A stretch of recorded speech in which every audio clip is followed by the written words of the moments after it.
마태복음 10장 1절에서 15절 말씀을 함께 읽겠습니다. 예수께서 그의 12제자를 부르사 더러운 귀신을 쫓아내며 모든 병과 모든 약한 것을 고치는 권능을 주시니라. 12사도의 이름은 이러하니 베드로라 하는 시몬을 비롯하여 그의 형제 안드레와 세베대의 아들 야고보와 그의 형제 요한, 빌립과 바돌로메, 도마와 세리마테, 알페오의 아들 야고보와 다데오, 가나나인 시몬 및 가롯 유다 곧 예수를 판 자라. 예수께서 이 12를 내보내시며 명하여 이르시되 이방인의 길로도 가지 말고 사마리아인의 고을에도 들어가지 말고 오히려 이스라엘의 잃어버린 양에게로 가라. 가면서 전파하여 말하되 천국이 가까이 왔다 하고 병든 자를 고치며 죽은 자를 살리며 나병 환자를 깨끗하게 하며 귀신을 쫓아내되 너희가 거저 받았으니 거저 주라. 너희 전대에 금이나 은이나 동을 가지지 말고 여행을 위하여 배낭이나 두벌 옷이나 신이나 지팡이를 가지지 말라. 이는 일꾼이 자기의 먹을 것을 받는 것이 마땅함이라. 어떤 성이나 마을에 들어가든지 그 중에 합당한 자를 찾아내어 너희가 떠나기까지 거기서 머물라. 또 그 집에 들어가면서 평안하기를 빌라. 그 집이 이에 합당하면 너희 빈 평안이 거기 임할 것이요 만일 합당하지 아니하면 그 평안이 너희에게 돌아올 것이니라. 누구든지 너희를 영접하지도 아니하고 너희 말을 듣지도 아니하거든 그 집이나 성에서 나가 너희 발에 먼지를 떨어버리라. 내가 진실로 너희에게 이르노니 심판날에 소돔과 고모라 땅이 그 성보다 견디기 쉬우리라. 아멘. 네, 2월 10일 우리 금요일 아침에 함께 하나님 큐티 말씀 나누겠습니다. 오늘 말씀은 예수께서 12제자를 부르시고 또 당부하시면서 내보내시는 내용을 기록하고 있습니다. 저는 오늘 말씀을 통해서 부르심을 받고 또 보내심을 받는 성도의 모습을 묵상했습니다.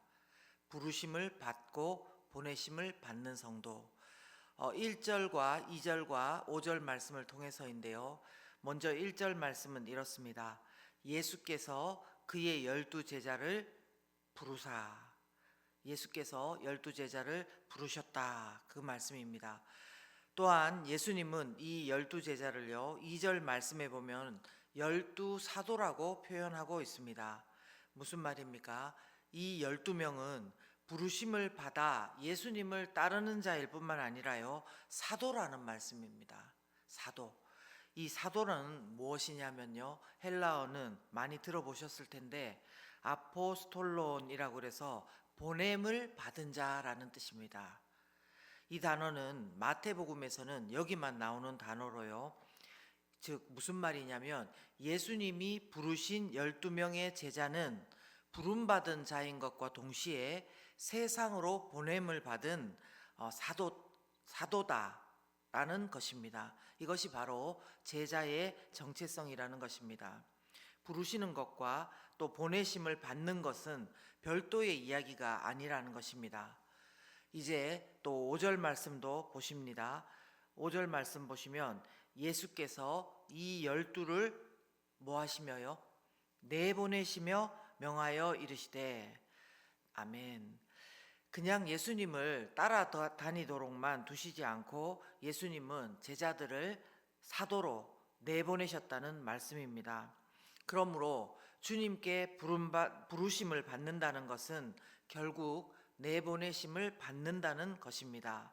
주님께 부르심을 받았는데 내보내심을 거부하고 여기가 좋사오니 하면서 계속 그 자리에 머물 수는 없습니다. 주님께 우리가 부르심을 받았다면 또 보내심을 받는 것입니다. 산을 내려와야 하는 것입니다. 출애굽기 3장에 보면 모세가 하나님께 부르심을 받는 장면이 나옵니다. 모세는 호렙산 떨기나무 아래에서 하나님께 부르심을 받았습니다.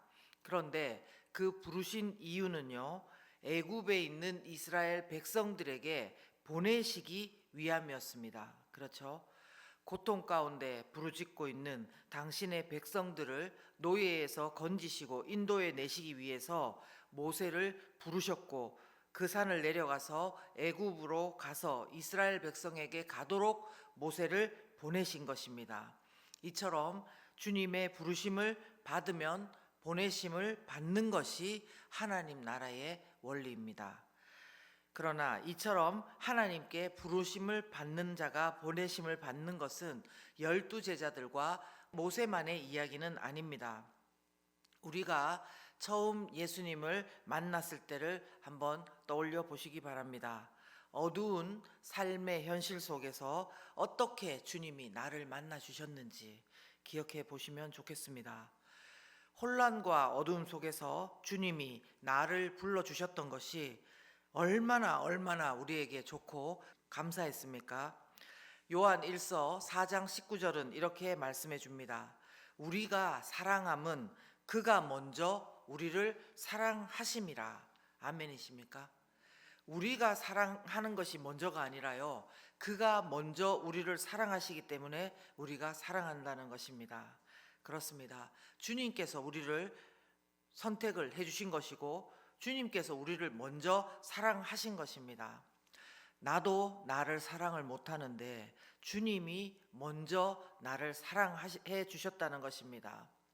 신앙생활을 하면서 이 위대한 사실을 우리가 정말 마음속으로 진심으로 알고 깨닫기까지 얼마나 많은 기다림과 깨어짐이 우리한테 있었는지 모릅니다. 사랑으로 나를 먼저 어둠과 죄로부터 불러주신 그 사랑에 머물기만도 어쩌면 아까운 시간들일 것입니다. 그러나요, 여러분, 아무리 주님이 사랑을 주시고 이 위대한 그 우리가 알미 있고 그 사랑을 누림이 달콤하다 하더라도요, 이것만이 끝이 아닌 것은 아직도 우리 주변에요, 나와 같은 사람들이 어둠 가운데서 주님의 부르심을 애타게 기다리고 있는 사람들이 너무너무 많다는 것입니다. 우리 모두는 어떤 형태로든지 부르심을 받고 보내심을 받은 자들의 수혜자들입니다. 그들의 보이든 보이지 않든 그 피와 땀 위에, 시간 위에, 헌신 위에 이 자리에 있는 사람들인 것입니다.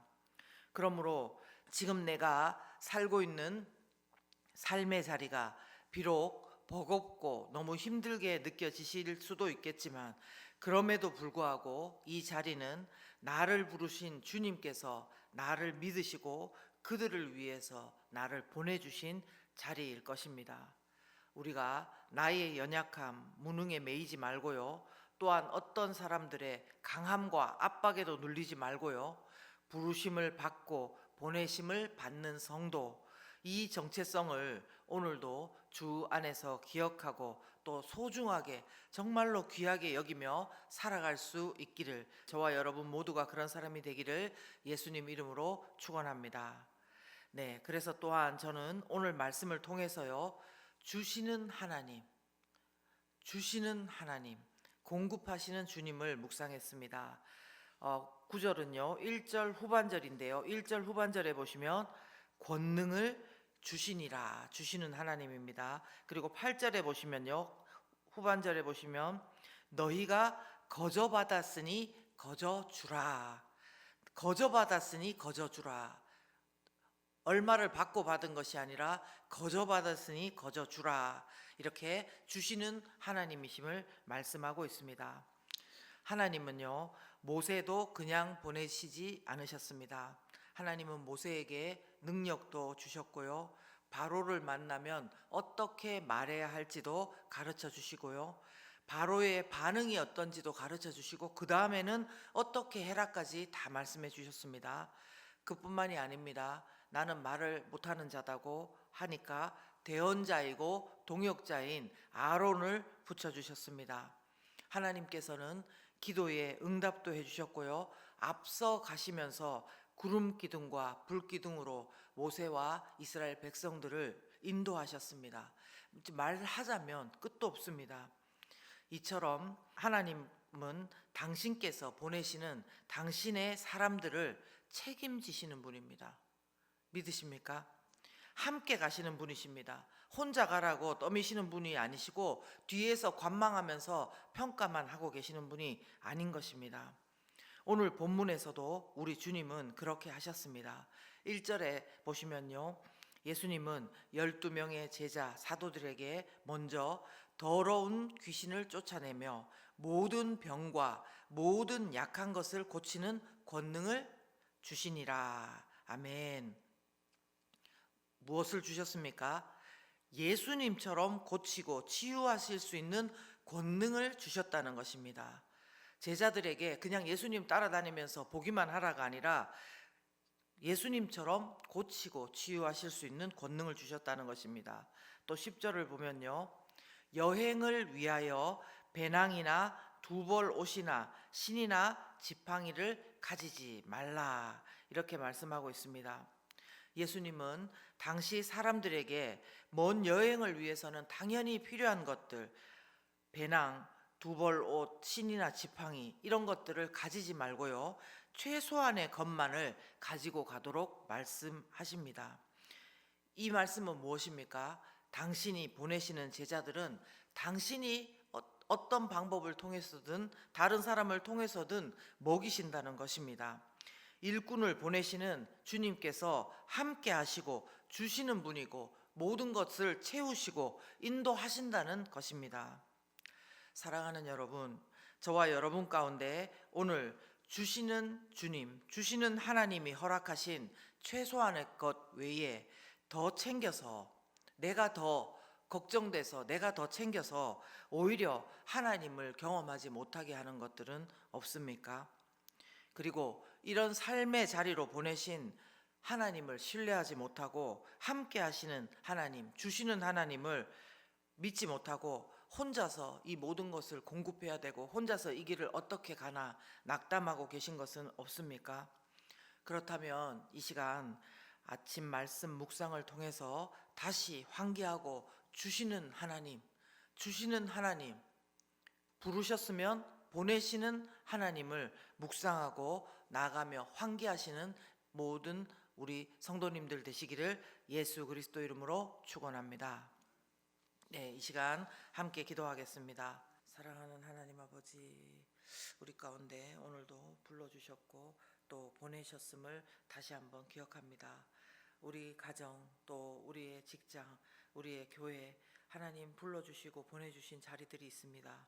때로 어떤 것들은 쉽게 지나가고 때로 어떤 것들은 나에게 천근만근 그 무게가 너무나 큰 곳이 있습니다. 피하고 싶습니다. 하나님, 그렇지만 그곳이 주님께서 나를 불러주신 자리고 또 보내신 자리임을 기억하고 이 아침에 그곳을 위해서 기도할 수 있는 저희 모두가 될 수 있도록 도와주시옵소서.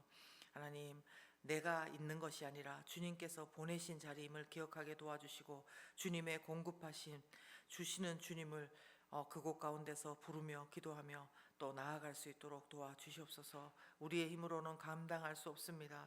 우리의 힘으로는 혼자 정말 아무것도 할 수 없습니다. 주님께서 주시고 공급하시고 인도하시고 채워주심을 정말 주시는 하나님을 우리가 경험할 수 있도록 도와주시옵소서. 주시는 주님, 오늘 붙들고 정말 사랑의 억구로, 기도 억구로 부르고 나아갑니다. 삶에 없어 보이는 모든 순간마다, 낙심하는 모든 순간마다 주시는 주님, 주시는 하나님을 기억하면서 혼자가 아니고 주님께서 보내셨고 내가 이 자리에 있는 이유를 다시 기억하는 우리 모든 성도님들 될 수 있도록 도와주시옵소서.